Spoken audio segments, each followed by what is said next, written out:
মসজিদে ইমাম সাহেবের ভাষা যখন সে কেড়ে নিয়েছে, আল্লাহ তার নিজের মুখের ভাষা কেড়ে নিয়েছেন, ঠিক না? মানুষ যখন মানুষকে কষ্ট দেয়, জুলুম করে, অত্যাচার করে, তখন ওই বান্দা এবং আল্লাহর মাঝখানে কোনো পর্দা থাকে না।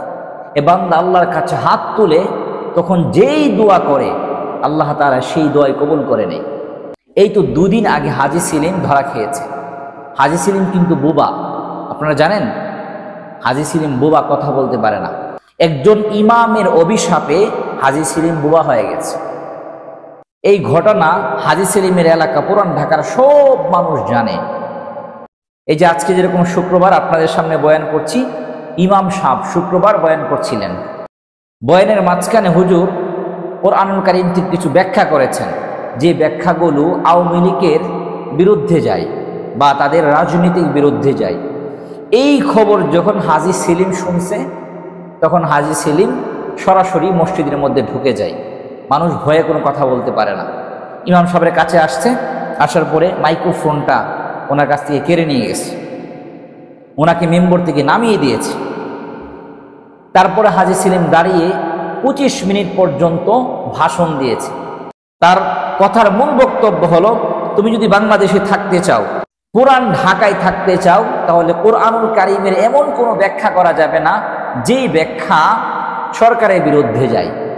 এমন ব্যাখ্যা করা যাবে না যেই ব্যাখ্যা হাজী সেলিমের বিরুদ্ধে যায়। যদি যায় তাহলে কি হবে? তাহলে ইমাম সাহেবকে মসজিদ থেকে বের করে দেওয়া হবে, এই এলাকায় কাউকে ঢুকতে দেওয়া হবে না।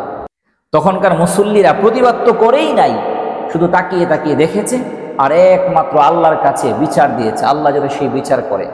জুমার নামাজ শেষ হয়ে গেল, হাজী সেলিম বাসায় এসে একটু পরে স্ট্রোক করে হাসপাতালে ভর্তি হয়। 1 সপ্তাহ পরে হাজী সেলিম বোবা হয়ে যায়, আর কথা বলতে পারে না। কেন? মসজিদে ইমাম সাহেবের ভাষা যখন সে কেড়ে নিয়েছে, আল্লাহ তার নিজের মুখের ভাষা কেড়ে নিয়েছেন, ঠিক না? আপনি যখন সত্যের পথকে বন্ধ করে দিবেন, কোরআনুল কারীমের সঠিক ব্যাখ্যা বিশ্লেষণকে আপনি বন্ধ করে দিবেন, আল্লাহ আপনার মুখের ভাষা বন্ধ করে দিবেন। এই জন্য যারা কোরআনের বিপক্ষে দাঁড়াতে চান, একটু ভাববেন। মানুষকে কষ্ট দিতে চান, একটু ভাববেন কি করছেন। অত্যাচারিত বান্দা যখন আল্লাহর কাছে হাত তুলে দোয়া করে, আল্লাহ তাআলা সাথে সাথে তার দোয়া কবুল করে নেই, কোনো পর্দা থাকে না।